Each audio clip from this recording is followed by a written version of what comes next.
Hi mga kamami dears, nandito na naman po tayo sa ating inabangang teleserye.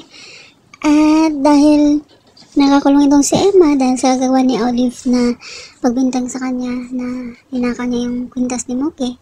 Kung kaya't ayun, sobrang lungkot na itong si Moki at gumawa ito ng para mabisita itong si Emma doon sa kulungan. At nagulat itong si Emma nang biglang tumakbo itong si Moki palapit sa kanya. Kaya tungtuwa ito nung makitang naglalakad na itong si Moki.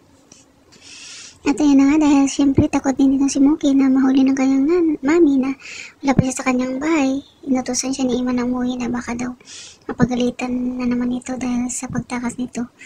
At dahil na din sa tulong ng kanyang kaibigan mo, kaya ayun na nga, tamang pumasok itong si Olive dun sa kwarto niya. At ayun na nga, napansin itong wala si Moki dun, kaya nagpanik ito. At pagdating ni Moki, galit na galit ito dahil ayun. At yun na nga guys, nagsumbong itong si husband ni Emma doon sa barangay na may nananakit dito kay Olive, dito kay Moki. May kumatok sa kanilang bahay.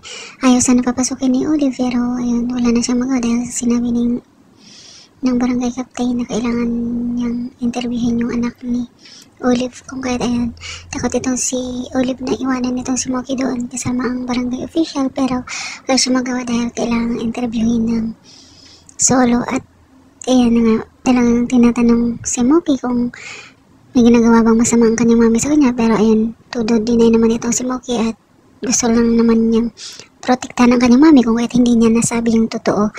At syempre paglabas ni Olive dahil alis na yung barangay official, tungto ito nung sinabi ni Moki na wala namang ginagawa ang mami niya sa kanya. At ayun nga, dahil gustong makabawi itong si Olive, bigyan niya ng reward itong si Moki at humiling ito ng isang kahilingan na kung maaari wag nang kasuhan itong bawiin niya yung sinampang kaso kay Emma para makalabas ito sa kulungan.